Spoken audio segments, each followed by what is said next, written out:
Racist cop arrests Black U.S. Army general until she makes one call to the Pentagon.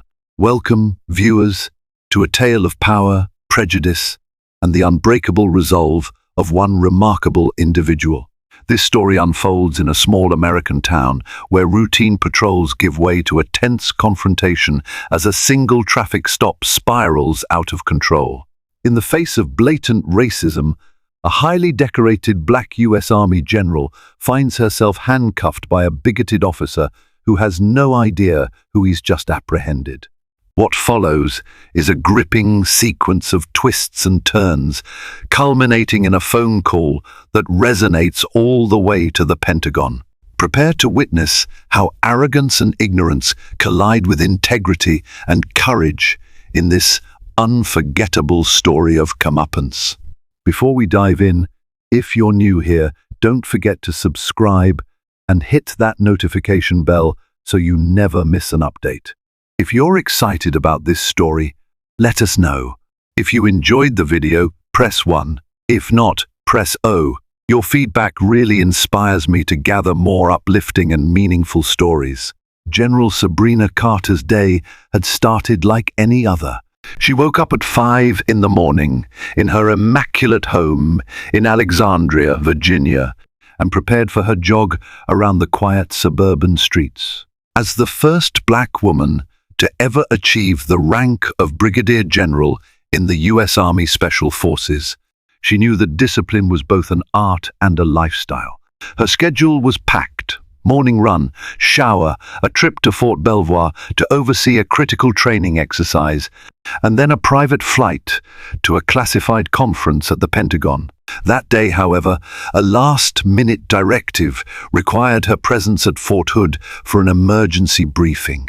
It was unusual to be diverted, but her sense of duty overrode any hesitation. She drove herself instead of taking official transport, preferring the solitude of the open road. Little did she know, the journey ahead would forever change her life. The sun crested the horizon as Sabrina merged onto the interstate, the radio set to a local news station reciting headlines about global events and local politics. Even behind the wheel of her inconspicuous sedan, there was an air of command about her. Her short, neatly maintained hair hinted at her military background, and her eyes held a determined focus honed by years of specialized training. From the corner of her vision, she noticed an unmarked police cruiser maintaining a steady speed behind her. For a fleeting moment, she felt the familiar twinge of caution. Being a high-ranking officer in the Army did not exempt her from racial bias on the streets. She'd had her share of questionable encounters with law enforcement growing up in rural Louisiana, and the scars of those memories remained. When the flashing red and blue lights finally ignited behind her, she swallowed her apprehension and pulled over. Officer Bradley Cook was a large man, imposing by most standards. He wore a pair of mirrored aviator sunglasses, his stiff uniform creased and proud. He stepped from the cruiser with a swagger, a hint of a sneer already curling his lip. Sabrina watched in the rearview mirror as he approached her car. She took a calming breath, recalling the personal counsel she'd given her own nieces and nephews about interactions with the police. When she lowered the window, Officer Cook wasted no time. License and registration, he demanded curtly, ignoring her polite greeting. Sabrina obliged, handing over her military ID as well. She hoped the ID would immediately clarify her status, but the officer's gaze hardened instead. "What's this?" he snapped. "Some kind of fake badge?" Sabrina explained that she was a brigadier general in the U.S. Army, but his expression only darkened. Tension crackled in the air. Officer Cook shone his flashlight into the car, even though it was bright daylight. "Step out," he ordered. Sabrina hesitated, her instinct telling her something was off his tone, his body language. Yet years of discipline persuaded her to comply carefully. As she unbuckled, Cook's hand went to the butt of his gun. The hostility emanating from him was palpable. She stood by the shoulder of the road, the roar of passing 18-wheelers and cars punctuating the uneasy moment. Sabrina tried explaining that she was en route to Fort Hood for urgent military business. Cook's eyes narrowed, scanning her from head to toe with undisguised contempt. "Urgent business, huh?" he scoffed. "That uniform doesn't give you a free pass. You're in my territory now." Something in his voice, an undercurrent of malice, sent a chill through Sabrina's spine. She had faced danger on foreign battlefields, but this hostility felt disturbingly personal. Cook took her license and registration back to his cruiser, ostensibly to run a check. Sabrina stood in the glaring sunlight, mindful of curious motorists rubbernecking as they sped by. She could almost feel the tension magnifying. Minutes later, Cook stomped back. "You got some nerve, flashing a fake military ID. My system's not pulling up any records under your name." Sabrina's heart thumped. She was absolutely certain her credentials were legitimate. She attempted to calmly clarify. "Officer, there must be an error in your system. I'm Brigadier General Sabrina Carter. My service number is—" "Shut it," he spat. "You think I'm going to let some liar continue on her merry way? Turn around, put your hands on the hood?" Realizing she was dealing with a man driven by prejudice and ego, Sabrina considered her options. She complied, hands on the scalding metal, as dread began to coil in her gut. The cold click of handcuffs ratcheted around her wrists, a sensation Sabrina hadn't expected to feel in her own country. Shock momentarily replaced the fear. She had never been treated like a common criminal, and certainly not by a law enforcement officer meant to serve and protect. Officer Cook tugged her arms back harshly. "Resisting arrest will only make this worse," he growled. She wasn't resisting, but he was itching for a reason to escalate. He led her to the back seat of his cruiser. The indignity struck her like a physical blow. Her face warmed, not only with humiliation but with mounting anger. "Officer Cook," she tried once more, her voice controlled but firm, "this is a misunderstanding. My military records are top secret, so I suspect your standard system can't verify who I am. Please contact the Pentagon or Fort Hood's base commander to clarify." Cook merely sneered, slamming the door. While Sabrina sat confined, she recalled every briefing she had ever given her soldiers about maintaining composure in high-stress environments. She told herself to remain calm. This was a domestic situation, not a foreign insurgent camp or a high-risk operation. And yet her heart pounded just as fiercely as it had when leading troops through live fire exercises. She looked around the cramped back seat, noticing a police radio crackling with static. If she could only get one phone call, she could clear this up. Her greatest fear was that she wouldn't have the opportunity. The cloudless sky overhead offered her no reassurance. Meanwhile, Cook stepped aside to place a phone call of his own, speaking in low, urgent tones. Sabrina strained to catch fragments of the conversation. "Yep, got one. Says she's some army big shot, not in my system. No, I've got it under control." Inside the cruiser's stifling heat, Sabrina felt her training reassert itself. She slowed her breathing, carefully evaluating potential outcomes. Could she ask for a lawyer? Could she request to speak to a superior? If she pushed too hard, would he claim resisting arrest or worse? She recalled the countless medals pinned to her uniform at home, awards for valor, for leadership, for strategic brilliance. Now, for all those accolades, she was at the mercy of one man's bigotry. Every second that passed risked her missing the critical briefing at Fort Hood. This wasn't just about her dignity, it was about national security. A late or absent general could mean compromised operational readiness.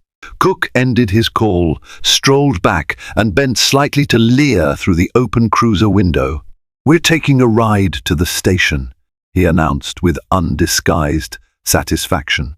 "Let's see how tough you are behind bars, General." The drive to the station was a study in tension. Sabrina tried asking, "May I know why I'm being taken into custody?" But Cook ignored her, fiddling with the radio, humming tunelessly to some static-laden country station. The road meandered through a landscape of rolling fields and scattered houses, each passing mile reinforcing how isolated she was. They arrived at a nondescript brick building that served as the local police station. The parking lot held just a handful of cars. Cook yanked her from the back seat, nearly causing her to trip. A junior officer standing near the entrance frowned at the sight of a woman in handcuffs, especially one carrying the unmistakable air of the military. Sabrina caught his uncertain gaze. "Ask him why I'm here," she said, voice taut with urgency. The junior officer hesitated, but Cook cut him off with a glare. Inside, now, he barked. The station's fluorescent lighting cast an unkind glare on Sabrina's face as she was marched through the front lobby. A few civilians waiting on mundane matters gaped in shock. A woman wearing a denim jacket stepped forward, clearly disturbed by the sight of a well-groomed, dignified black woman in cuffs. The bystanders' eyes darted from Sabrina to Officer Cook, reading the tension in an instant. Inside the booking area, Cook's voice rang out, "I've got one for processing." Claims she's a U.S. Army general. His tone dripped derision. A graying desk sergeant, Sergeant Daniels, quirked an eyebrow. His curiosity piqued. He looked at Sabrina. "General, huh?" He studied the advanced rank insignia on her uniform, which only hardened his skeptical expression. "Yes," Sabrina answered calmly. "Brigadier General Sabrina Carter. I request you verify my identity through official Department of Defense channels immediately." Cook scoffed loudly. "This one's a piece of work." Sergeant Daniels looked at Cook, uneasy. "You run her info, Bradley?" Cook shrugged. "Of course. Nothing popped up. Probably fake." Sabrina clenched her jaw. "Access to my full record is restricted. You'd need higher clearance or a direct call to the Pentagon, or Fort Hood, or at least Fort Belvoir." Each sentence bristled with restrained fury.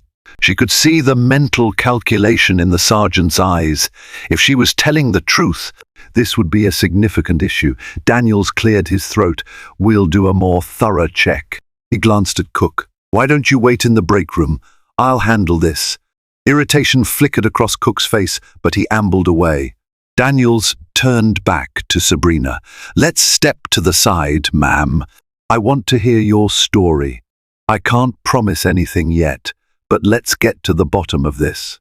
Sabrina exhaled, her first moment of cautious optimism. Sabrina explained everything: her travel to Fort Hood, the emergency briefing, her background.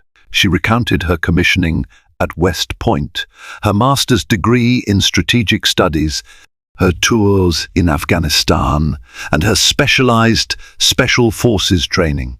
The more she spoke, the more Daniels appeared torn. On the one hand, her composure and detailed knowledge suggested authenticity.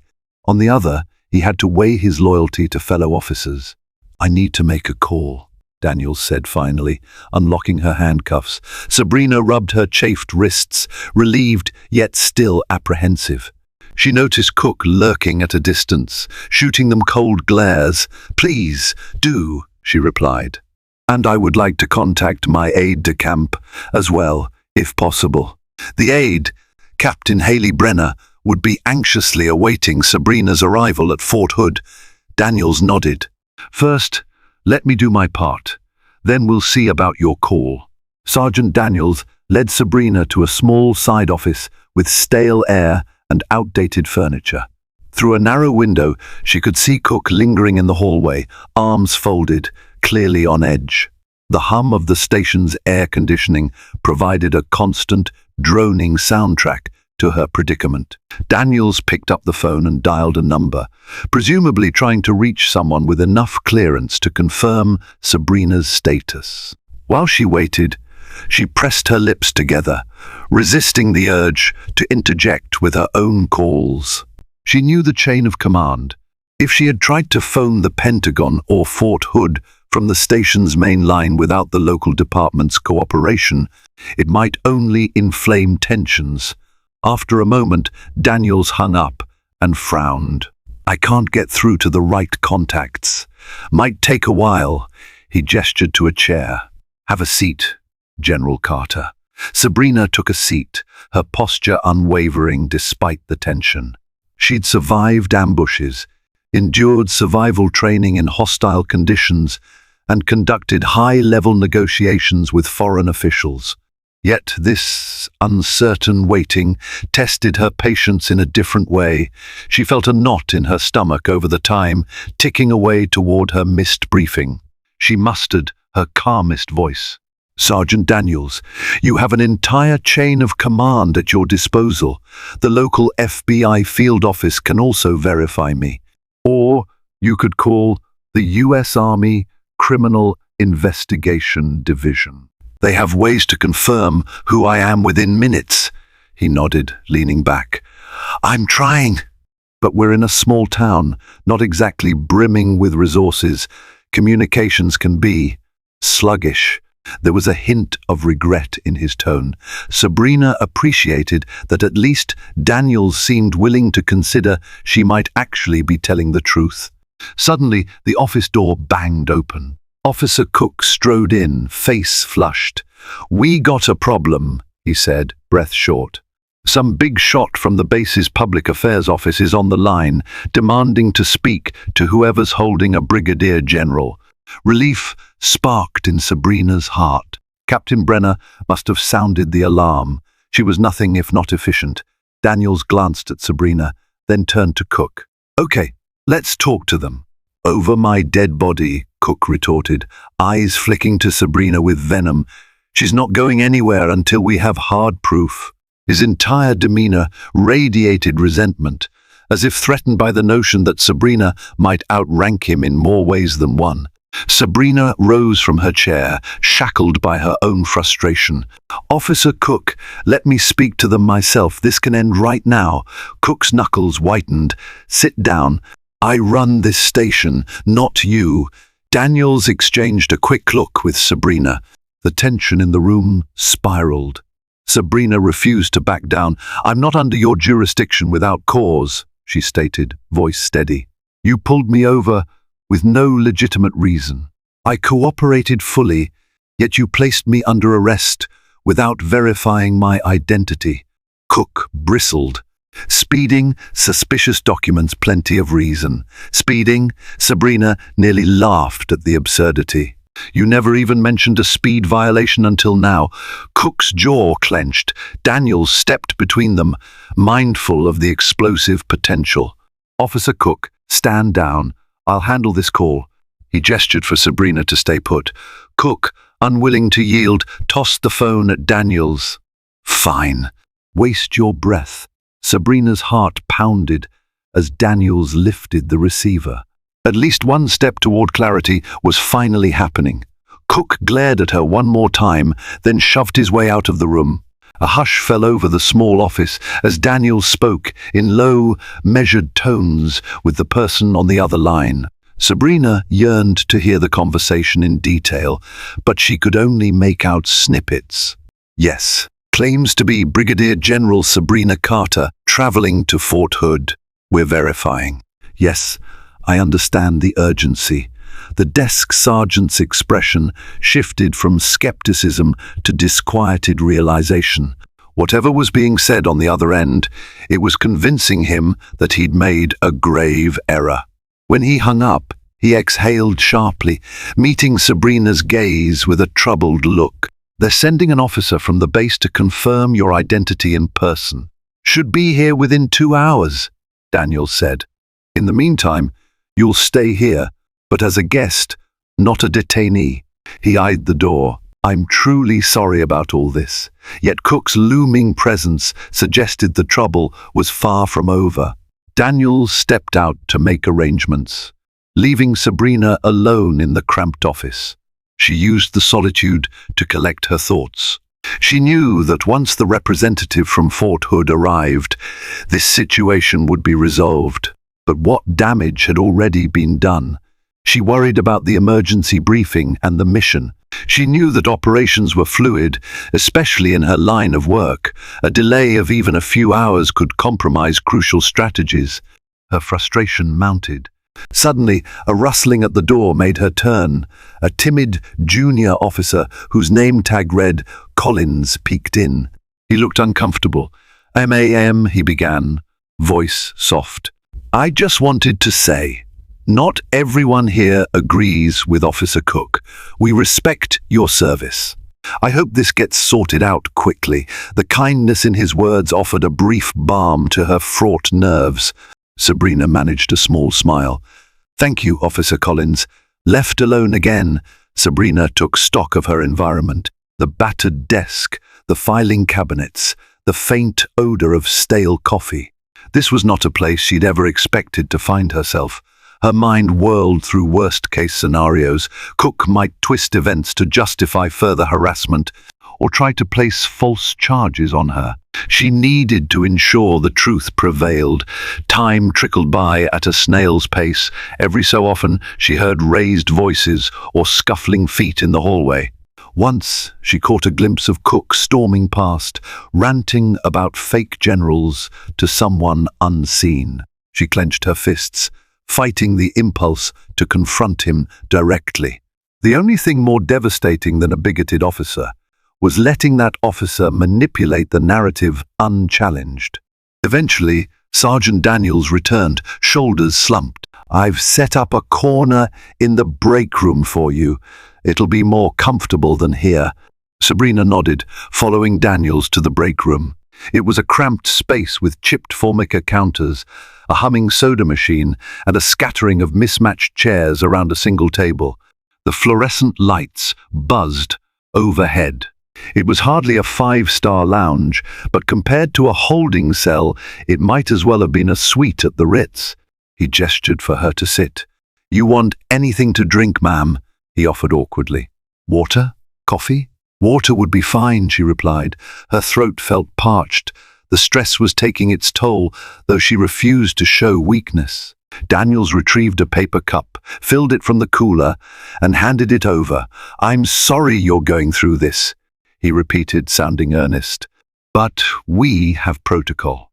She accepted the cup, meeting his gaze. "I understand protocol. I also understand that certain biases can overshadow logic." Daniels grimaced, saying nothing. Sabrina sipped her water, analyzing Daniels' conflicted demeanor. He seemed caught between his duty to follow established procedures and a growing realization that something was deeply wrong with how Cook handled this stop. She had often trained junior officers in the army to navigate ethical gray areas. This was a perfect example of how easily things could spiral when personal prejudice overshadowed professional conduct. The break room door opened, revealing Officer Collins with a sheepish expression. "Sergeant, there's a call on line 2. Major Henderson from Fort Hood," he said, "asking for you personally." Daniels motioned for Collins to take over watch. He hurried out, leaving Sabrina with the young officer.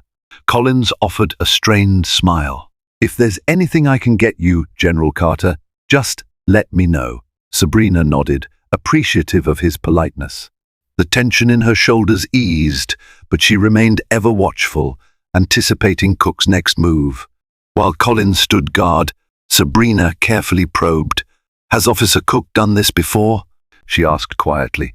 Collins hesitated, glancing around to ensure no one overheard. "I can't speak out of turn, ma'am, but he has a reputation. Let's just say this isn't his first questionable arrest." He swallowed hard. "But usually, the people he pulls over don't have the resources to fight back." Sabrina's heart sank. She had suspected as much. "I see. How has he stayed on the force?" Collins shrugged helplessly. "He's tight with local officials, rumored to have friends in the mayor's office. And you know how internal affairs investigations can be if the department leadership is unsupportive." The pieces fell into place. Cook's arrogance was rooted in repeated impunity. Sabrina felt a surge of resolve. She would not only clear her name, she would ensure Cook faced the consequences of his misconduct. Time dragged, each minute feeling like an hour. Despite Daniel's reassurances, Sabrina couldn't shake a sense of unease. She took deep, controlled breaths, fighting the creeping anxiety that threatened to surface. She remembered her training in survival courses. Keep your mind occupied, analyze your surroundings, never let fear paralyze you. She closed her eyes, listening to the building's muted ambience. A phone rang distantly. Someone typed furiously at a computer. The soda machine rumbled, dispensing a beverage in the hallway. But underlying it all was the tension so thick it almost crackled. Finally, the break room door opened again, revealing Daniels with a guarded expression. "Major Henderson is on his way, ma'am. ETA is about an hour and a half. He's bringing the necessary documentation to confirm your rank." Sabrina exhaled. "Thank you, Sergeant." Relief warred with frustration. This ordeal was far from over, but at least progress was being made. Cook appeared moments later, barging into the break room with the subtlety of a battering ram. He glared first at Collins, then at Daniels, before settling on Sabrina with barely contained fury. "You think you can pull strings with your so-called connections and waltz out of here?" He snarled. "I've seen con artists run this scam before." Daniels frowned, stepping forward. "Bradley, that's enough. The army base hasn't confirmed anything," Cook barked. "They're sending someone, sure, but that doesn't prove squat yet."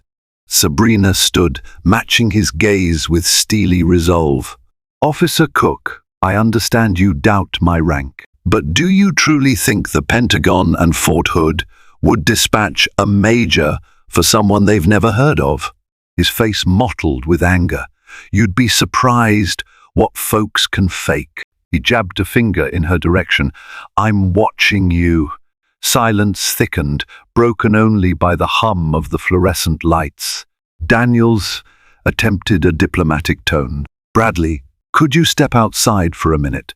Let's not escalate this." Cook's hostility was palpable, but he eventually stormed out, cursing under his breath. Sabrina couldn't help noticing the slump in Collins' shoulders, as if he feared retaliation for letting this scene unfold. In the aftermath, Daniels sighed heavily. "I'm sorry, General. He's not handling this well." Sabrina nodded, her anger cooling into a calculated resolution. "I'm aware. Let's just get the verification done so I can leave." Deep inside, though, she was formulating the next steps. One thing was certain: once this was over, she would file a formal complaint. The army protected its own, but it also held individuals accountable for their actions, and Cook's harassment would not go unaddressed. As the minutes slowly passed, Sabrina kept her composure by rehearsing her next course of action. She had to contact the relevant authorities, both military and civilian, once she was out of there. She also planned to debrief her superiors about the incident. It would surely spark an internal investigation, if not a wider inquiry into the department that employed Officer Cook. Outside, heavy footfalls announced Cook's presence, pacing back and forth. Sabrina overheard him muttering about the audacity of a nobody thinking she's top brass. Every so often, he'd poke his head in, as if waiting for an excuse to pounce. Despite the tension, Sabrina maintained a calm exterior. She'd endured covert operations in conflict zones. This station was no different, in that the only path forward lay in methodical, unflinching resolve. She would see it through, no matter how infuriating or demeaning the wait. When Officer Collins stepped out for a moment, Sabrina found herself briefly alone in the break room.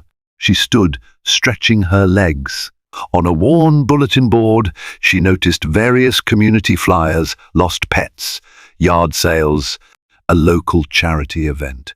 It reminded her that beyond this suffocating drama, people lived ordinary lives. The bizarre irony of her predicament was staggering. Then, out of the corner of her eye, she saw Cook slip into the room, his jaw set. She turned to face him, bracing for another confrontation. But his tone had shifted from open hostility to a low, menacing whisper. "I don't care what some army official says. In my town, I decide who's who." Sabrina's pulse quickened. "I'm not trying to disrespect your position, Officer Cook, but you're overstepping." She kept her voice steady. "If you continue this harassment, you're opening yourself up to serious consequences." His cold grin was unnerving. "I've got plenty of friends," Cook said softly, as if imparting a dark secret. "Politics, local business leaders, you name it. One word from me, and no one will believe your story." Sabrina's eyes narrowed. "I serve the United States of America, not a county line. My chain of command goes beyond small-town politics. If you persist, you won't just be facing departmental scrutiny, you'll be dealing with the Department of Defense, the Inspector General, maybe the FBI, if civil rights violations are in question."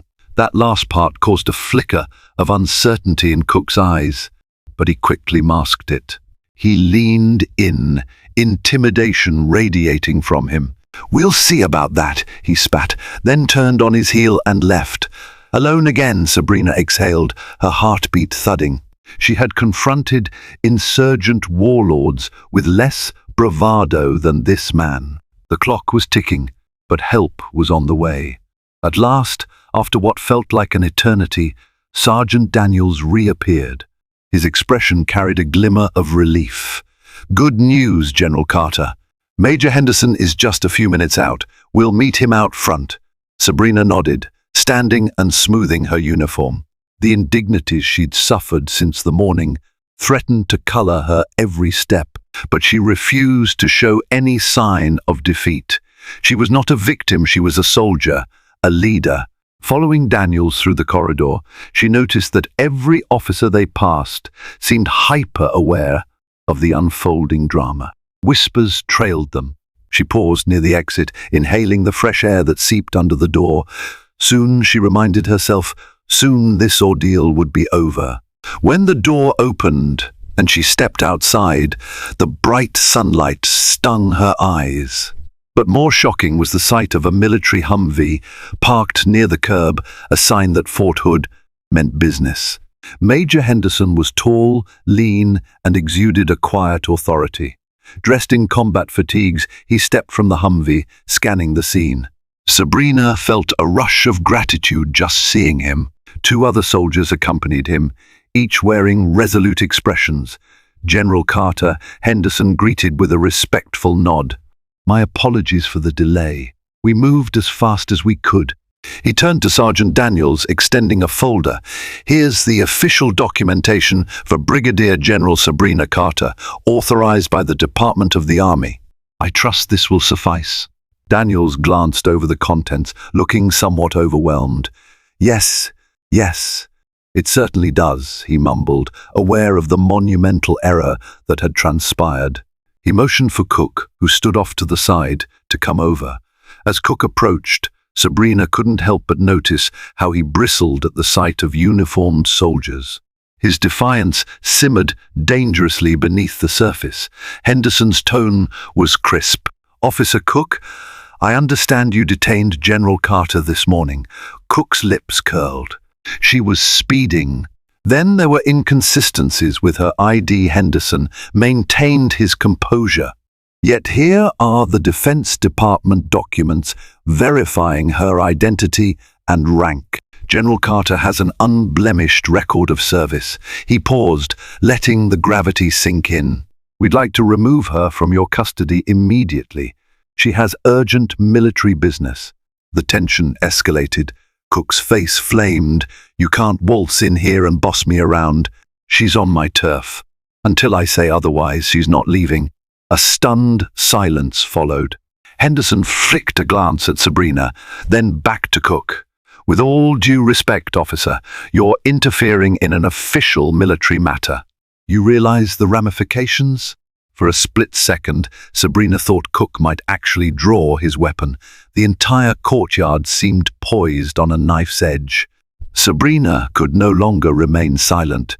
She took a measured step forward. "Officer Cook, you've made a grave mistake. I'm giving you a chance to right it. Release me now, and I'll let the chain of command handle the rest." Cook's gaze snapped to her, eyes blazing. "Threatening me, are you?" Henderson intervened, voice stern. "It's not a threat, officer. It's a fact. Detaining a general without legitimate cause can lead to severe legal consequences. You're on thin ice." For a heartbeat, nobody moved. Then Sergeant Daniels cleared his throat. "Officer Cook, we have the proof. Let's just do the right thing here." Sabrina could see the war raging in Cook's eyes, his pride battling the undeniable evidence. Finally, with a derisive snort, he stepped aside. "Fine. Take her. But I'll be filing my own report on this fiasco." Sabrina exhaled, relief mingling with unspent anger. Major Henderson ushered Sabrina toward the Humvee. "General, are you all right?" he asked quietly. He was aware of the emotional toll such an unjust detention could extract. "I'm fine," she replied, though her pulse still thrummed with adrenaline. "Just need a moment." She paused by the vehicle, staring at the small-town police station. She noticed a bystander filming the scene on their smartphone. No doubt this footage would cause a stir. Perhaps it was just as well. Public scrutiny might expedite any official inquiries. Before climbing into the passenger seat, she turned back and caught Cook's eye. The bitterness etched in his expression was unmistakable. Sabrina kept her own gaze level, letting him see that she was unafraid. Then she stepped into the Humvee, the door closing with a definitive thud. The soldiers started the engine, and they pulled away from the station, the first breath of freedom in hours. As they drove off, Sabrina let out a shaky exhale. The swirl of emotions, anger, relief, disgust, threatened to overwhelm her. But she forced herself to focus on the mission at hand. She was still behind schedule for the briefing at Fort Hood. Her duty demanded she set aside personal grievances and prioritize national security. Major Henderson glanced over from the driver's seat. "General, we've made arrangements to get you to Fort Hood post-haste. The briefing was rescheduled for later this afternoon." Sabrina nodded, gratitude flooding her voice. "Thank you, Major. I'll need to make a few calls once we're on base." She thought about the looming aftermath of this ordeal. Cook's blatant racism, the station's complicity, none of it could go unchecked. Yet, ironically, she felt a profound sense of responsibility not to let this devolve into chaos. She would follow protocol, and justice would be served. They arrived at Fort Hood under the scorching Texas sun. The base sprawled over miles, busy with daily drills, convoys, and the hum of helicopters overhead. Henderson escorted Sabrina directly to a secure administrative building, where Captain Haley Brenner, her ever-efficient aide-de-camp, waited anxiously. "General Carter," Brenner breathed, relief evident in her eyes. "We were so worried. I contacted base security and the Pentagon. The moment your ETA passed, and we couldn't get hold of you." Sabrina managed a reassuring smile. "I'm all right, Captain, thanks to your quick thinking. We have a briefing to attend, though. Let's not waste any time." They walked briskly down the corridor. Despite her outward composure, Sabrina still felt the residual sting of her encounter with Cook. She pushed it aside. Her soldiers needed her focus. There would be time to address that ugly incident once this urgent business was handled. The briefing room was a windowless chamber with large digital displays and a ring of chairs around a central table. High-ranking officers, intelligence analysts, and strategic planners filled the space. Sabrina greeted them with a solemn nod, immediately taking her seat at the head of the table. A colonel began the presentation, outlining a critical mission involving international cooperation with allied forces. Sabrina's mind snapped into gear. She asked pointed questions, suggested tactical adjustments, and spearheaded strategic considerations. She was in her element, leading, dissecting data, planning for every contingency. The meeting spanned hours, culminating in a set of refined objectives. As the group adjourned, many offered Sabrina congratulatory nods, impressed by her razor-sharp leadership despite her late arrival. She thanked them politely, but her thoughts drifted elsewhere. Once the operational matters were settled, she intended to initiate a different kind of mission, one involving accountability for Officer Bradley Cook. After the briefing, Sabrina retreated to her temporary office on base. She sank into the chair, letting fatigue wash over her for a moment. Captain Brenner knocked, stepping inside with a sympathetic look. "General, is there anything I can do? You look exhausted." Sabrina waved her in. "I need to document this morning's incident. Everything. I want a full report on my desk in 24 hours. Get statements from any relevant military personnel and see if we can retrieve any dash cam footage from that station if it exists." Brenner nodded, taking notes. "Yes, ma'am. Right away." Sabrina frowned. "We must proceed carefully. I have to consider the optics. This isn't just about me. It's about every soldier of color who might face this kind of harassment while traveling." Brenner's gaze hardened with resolve. "Understood, General. We'll do it by the book." Over the next 2 days, the wheels of military bureaucracy turned. Sabrina worked tirelessly on official business, but every free moment was devoted to preparing her complaint. With Brenner's help, she gathered everything: her own statements, Henderson's account, logs from the police station, and testimonies from the soldiers who witnessed the handover. She also contacted the Pentagon's legal counsel. They advised her on the formal channels for lodging a grievance against a civilian officer. The local district attorney might need to review the case. The Department of Justice could become involved if civil rights violations were evident. Despite her anger, Sabrina wanted an outcome rooted in justice, not vengeance. She was keenly aware that the story was already hitting social media. Within the army, quiet murmurs of support reached her office. Everyone was appalled that a decorated general had been subjected to such disrespect. The tide of accountability was rising. Meanwhile, back in that small town, Officer Cook found himself in an uncomfortable spotlight. News spread like wildfire, fueled by the viral video recorded by a bystander. Local activists demanded answers from the police department. Talk radio hosts debated the matter fiercely. Some condemned Cook's actions, while others bizarrely defended him. The mayor, learning that the detainee was a verified U.S. Army general, was furious. Sergeant Daniels received a stern warning to ensure full transparency or risk the entire department's reputation. Cook himself was summoned to a hurried internal meeting where he was advised to lay low until the heat died down. None of this tempered Cook's seething resentment. In his mind, Sabrina had humiliated him, challenging the authority he believed was rightfully his. His arrogance knew no bounds. Fueled by a sense of perceived betrayal, he began looking for ways to turn the narrative in his favor. It was day 3 after the incident when Sabrina's phone rang in her office at Fort Hood.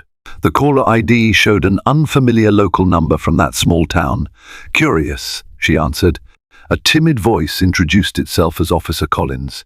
Instantly, Sabrina's guard went up. "Why would he be calling?" "General Carter, ma'am," Collins said in a halting tone. I shouldn't be doing this, but I have information you might need. Officer Cook is planning something. He's meeting with some local officials, trying to spin the story that you were belligerent, that you resisted arrest." Sabrina's jaw clenched. "Is he manufacturing false evidence?" Collins sighed. "He's asking everyone in the department to exaggerate. Some officers are uncomfortable, but they're afraid to speak up.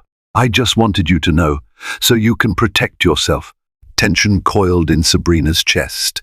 "Thank you, Officer Collins. You did the right thing." Hanging up, Sabrina immediately paged Brenner. "Captain, I need you to coordinate with our legal team. We have reason to believe Cook is conspiring to fabricate evidence. This changes the game." Brenner nodded, taking notes at lightning speed. "Understood. I'll relay this to Jag." Sabrina leaned back in her chair, frustration warring with grim determination.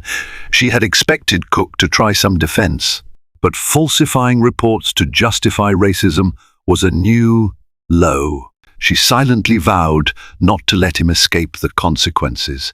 The next few hours were a flurry of conference calls and document exchanges. Sabrina even scheduled a virtual meeting with the district attorney's office, ensuring they had updated facts.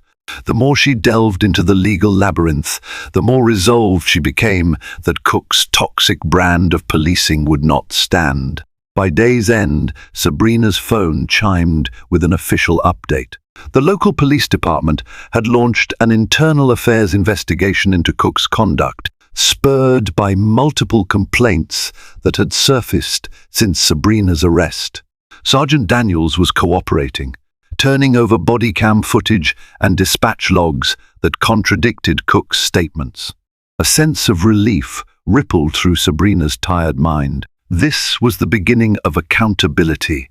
Still, she couldn't fully exhale just yet. Cook wasn't the type to go down without a fight. Her computer buzzed with an incoming email. The subject line read, "Formal apology from Chief of Police." Sabrina opened it, reading a carefully worded statement acknowledging the improper handling of her detainment. It was a start, but the real measure of justice would be in the final outcome, not polite words. Nevertheless, she accepted the gesture. Progress was progress, however cautious. That evening, Sabrina returned to her on base quarters, exhaustion settling in like a heavy blanket. She sat by the window, the warm Texas breeze drifting through. Her phone lay silent for now. In a moment of reflection, she thought about all the younger soldiers who looked up to her, the first black woman to achieve her rank in special forces. She had always striven to be a model of honor and perseverance. She remembered her own childhood, growing up in Louisiana, where her parents taught her to navigate a world sometimes stacked against her. They had told her to dream big despite the odds, to believe that integrity and excellence would prevail. After all these years, she hoped they were right. Closing her eyes, she whispered a silent promise that she would use her position to fight for a better system, one where no one could be treated this way again. The next morning brought a flurry of developments. The internal affairs investigation leaked to the press, and the small-town police department faced mounting public scrutiny. In a bold move, the mayor held a press conference, addressing questions about Officer Cook's history and allegations of racial profiling. The mayor promised a thorough external review, signaling the beginning of a reckoning. Sabrina watched the coverage on a television in her office. She had no desire to become a media spectacle, but the truth coming to light was a relief. Captain Brenner brought in a sheaf of paperwork, fresh updates from JAG and the district attorney. The wheels of justice turned slowly, but they were turning nonetheless. Soon, Sabrina was on a secure conference call with the Army Inspector General's office, providing a detailed account of her ordeal. She was unwavering, wanting to ensure a proper record of events. Near midday, Sabrina received a call from Officer Collins again. His voice trembled with relief. "General Carter, Cook's been suspended pending the investigation. They found discrepancies in his reports. My statement about what really happened helped. And that dashcam footage from his cruiser, it doesn't back up his story." Sabrina nodded. "Thank you for letting me know. This is a step in the right direction." He hesitated. "There's more. Word around the station is he might be facing charges, not just disciplinary action. I wanted to apologize for not speaking up sooner." "Officer Collins, you did what you could," Sabrina said gently. You spoke up when it mattered, and that's honorable." After the call, Sabrina felt an undeniable wave of relief. Finally, Cook's arrogance had met a formidable wall of truth.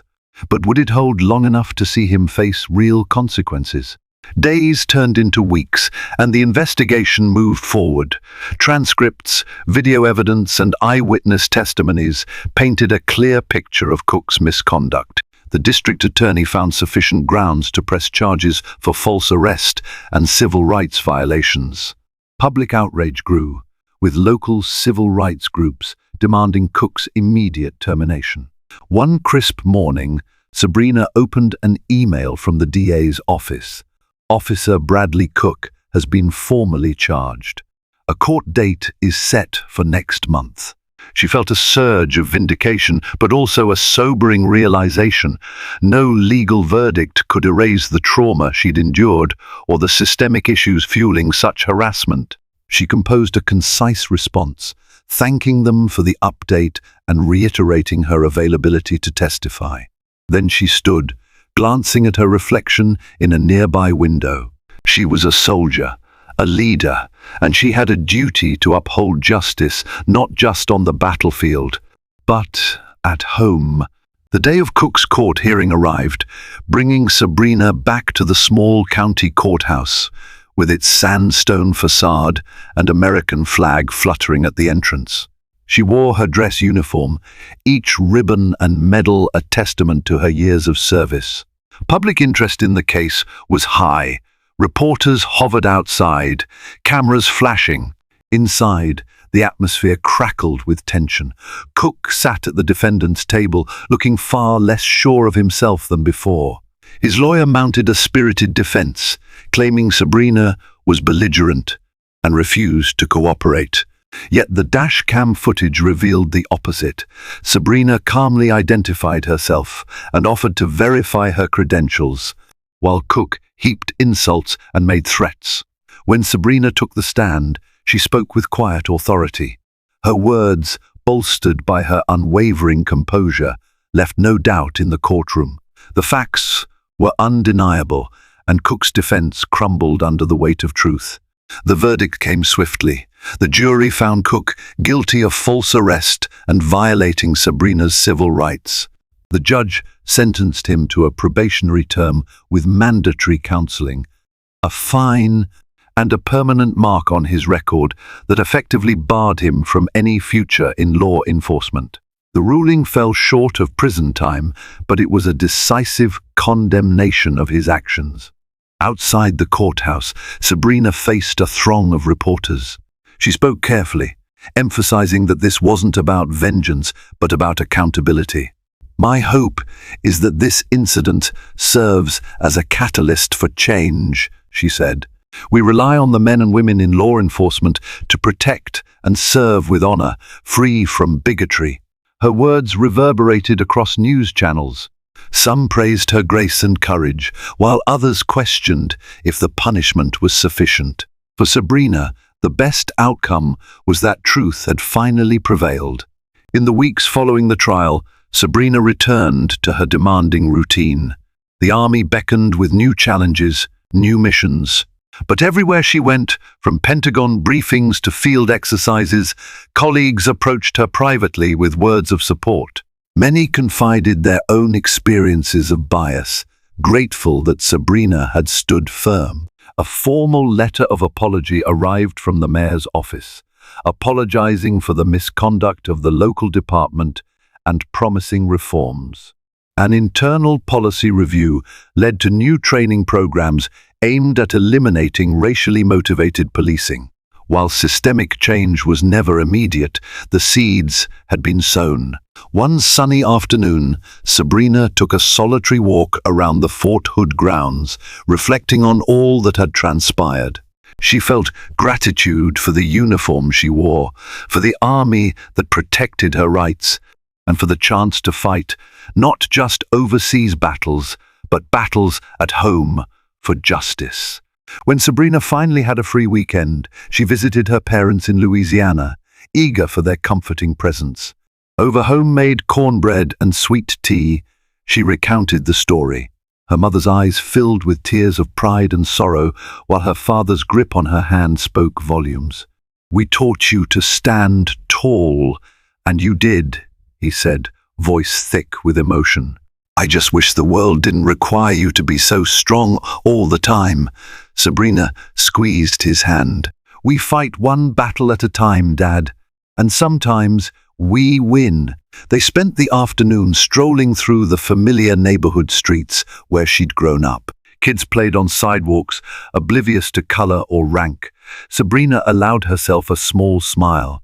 Maybe, just maybe, the next generation would inherit a kinder, fairer world, and she would continue to strive to make it so.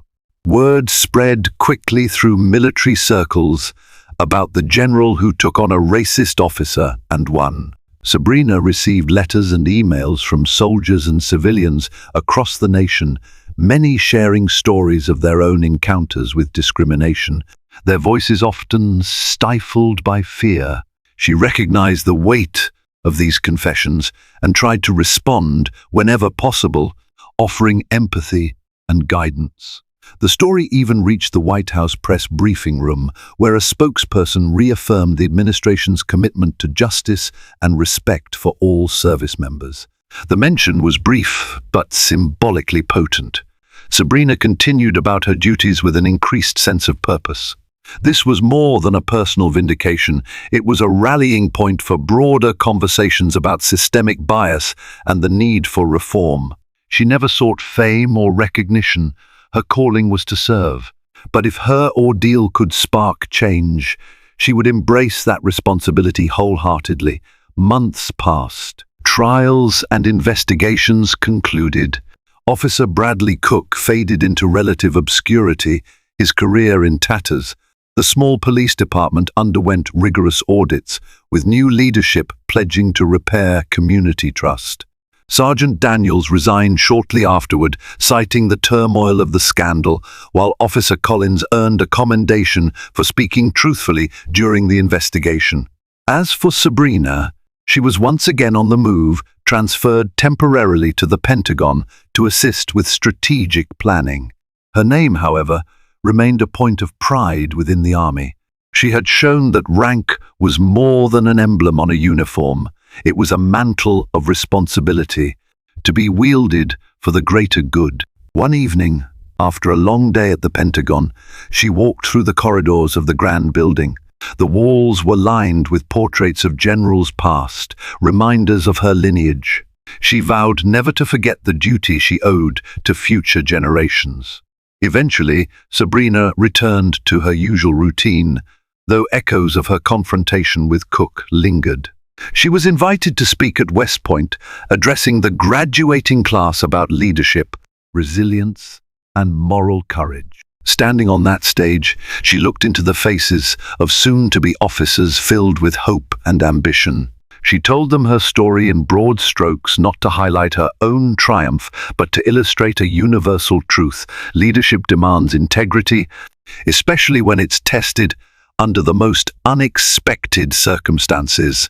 The cadets hung on her every word, and when she finished, the applause was thunderous. Later, as she walked across the campus where her own journey had begun, she reflected on how quickly life could change. One moment, you're traveling to a briefing. The next, you're in handcuffs at the mercy of a racist officer. And yet, through it all, justice can prevail if you fight for it. Back in Alexandria, Virginia, Sabrina found time to decompress. She visited a local veterans center where she volunteered, helping recently discharged soldiers adjust to civilian life. Many recognized her from the news, sharing words of admiration. Yet she always redirected the praise to the importance of standing against injustice, no matter who the victim or perpetrator might be. She realized that her experience had deepened her empathy. She listened intently to veterans recounting difficulties with employment or navigating the VA system. Whenever she sensed an undercurrent of discrimination, be it racial, religious, or otherwise, she offered both solace and practical advice on how to seek recourse. Over cups of strong coffee and stories of past deployments, Sabrina found a renewed sense of community. The uniform she wore signified more than rank. It symbolized a commitment to protect the freedoms of all Americans, both on the battlefield and at home. In time, the story of the racist cop who arrested a Black U.S. Army general became something of a cautionary tale. It circulated on social media, in training programs, and even in lectures on ethical policing.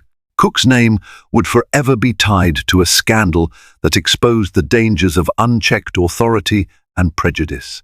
Sabrina, however, did not dwell on the past. She pressed forward, embracing new assignments and challenges. She traveled to Joint Base Lewis McChord, then returned to the Pentagon for collaborative tasks.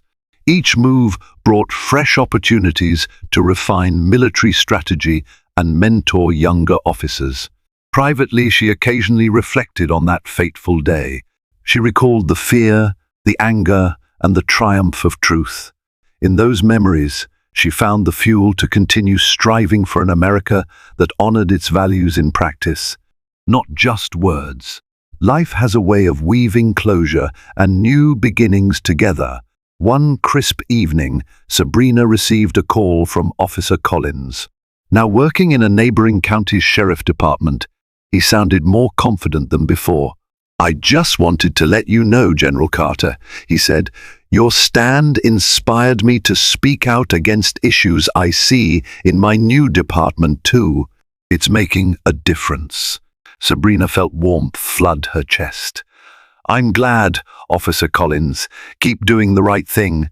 That's all any of us can do." She hung up, gazing out the window at the Potomac River, shimmering under the city lights. The phone call was a reminder that positive ripples spread far beyond the initial splash. While the confrontation with Cook had been a harrowing ordeal, its outcome resonated across communities, bolstering the courage of those who believed in a better, fairer system. Late one night, Sabrina received a summons from a top-level general requesting a meeting at the Pentagon. As she navigated the quiet, marble-floored corridors, her mind raced with possibilities. Perhaps it was about an upcoming deployment, a promotion, or a special project. When she entered the office, she found a small gathering of high-ranking officials waiting. They offered her respectful nods and warm smiles. Then one of them handed her a sealed document. Inside was a commendation for exemplary conduct in upholding the ideals of the United States Armed Forces. Sabrina's eyes roamed over the text, surprised. She had received many awards in her career, but this one felt uniquely personal. The citation specifically referenced her moral courage in addressing discrimination and protecting the dignity of the uniform. She thanked them softly, her throat tight with emotion. In the stillness of that moment, justice felt truly served. Leaving the Pentagon with the commendation in her briefcase, Sabrina felt a surge of serenity. She had never sought awards for doing the right thing, but recognition from the highest echelons of the military underscored the value of standing firm against prejudice, no matter how insidious. A light rain began to fall as she stepped outside. She walked beneath the streetlights, letting each drop wash away the lingering resentment. She reflected on how a seemingly ordinary day could turn extraordinary by a single twist of fate. If not for her rank and her ability to demand accountability, she might have been just another statistic in a broken system. But the system wasn't unfixable, she had proof now. Courageous individuals in every corner were willing to stand up for what was right. And, with each stride, Sabrina felt surer that she would continue to be one of them. Eventually, Sabrina found herself on a plane headed to her next deployment, this time as part of a strategic advisory team. Her reflection in the airplane window reminded her of how far she'd come from a small-town girl in Louisiana to a brigadier general forging paths for future generations. As the plane soared above the clouds, she allowed her mind to wander, She pictured Officer Cook's sneer, and then she pictured him being escorted from the courtroom, stripped of the power he had misused. That image was not one of vengeance, but of balance restored. She then turned her thoughts to the men and women serving under her command, people of all races, religions, and backgrounds, united under one flag. She reaffirmed the oath she had taken so many years ago to defend the Constitution against all enemies, foreign and domestic. And sometimes domestic enemies wore a badge. Looking back on her journey, Sabrina felt neither regret nor bitterness. Instead, she carried a profound sense of accomplishment, knowing she had upheld the values she swore to protect. Every soldier deserves respect. Every citizen deserves fairness, and no uniform, be it police or military, should become a shield for prejudice. As her plane touched down, she prepared to face the next challenge, whatever it might be, because in her heart, she knew that courage was the cornerstone of leadership. From the dusty battlefields overseas to the small town roads at home, the fight for justice was unending. But with resolve and integrity, even the mightiest walls of discrimination could be dismantled, brick by hateful brick. And so, with head held high, Brigadier General Sabrina Carter stepped into a new chapter, one forged by trial, shaped by duty, and anchored in the unwavering conviction that truth must always prevail. Thank you for joining us on this powerful journey of justice, resilience, and moral courage. We witnessed how Brigadier General Sabrina Carter confronted the darkness of prejudice and refused to let her dignity or her commitment to the nation be tarnished. Her unwavering resolve and strategic brilliance turned a harrowing encounter into a triumph, not only for herself, but also for everyone who believes in fairness and accountability. If this story moved you as much as it moved us, please show your support by liking this video, sharing it with your friends, and subscribing to our channel for more riveting tales of valor and integrity. Together, we can shine a light on stories that inspire change